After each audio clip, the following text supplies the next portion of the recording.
Want to be picked up at all. There we go. Oh, it's a slimy one. Look at that.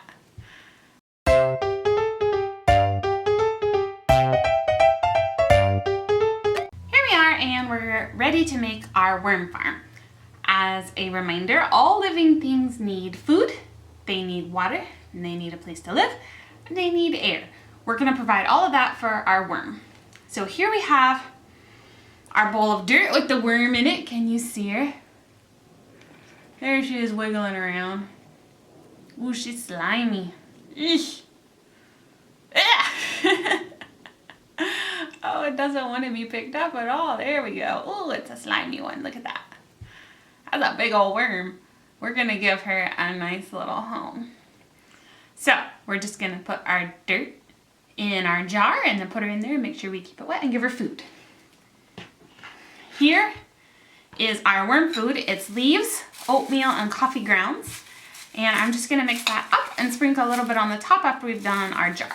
So first we're gonna fill up our jar with the dirt here.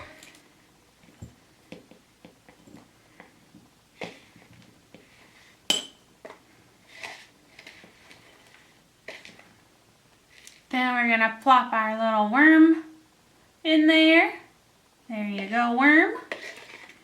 And see what she does.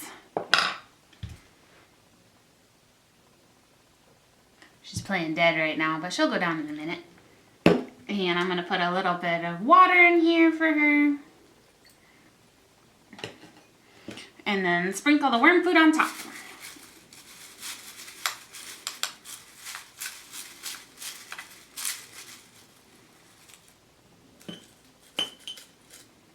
Now over the next few days and weeks, we'll see what she does with the food. So what worms typically do with the food is they go up and they take it down from the soil and bring it down into the dirt, and they make channels where their bodies go, and it helps the earth because it brings nutrients into the soil, which means it helps plants, which means it helps humans. So worms are a very, very useful thing to have in your garden, earthworms.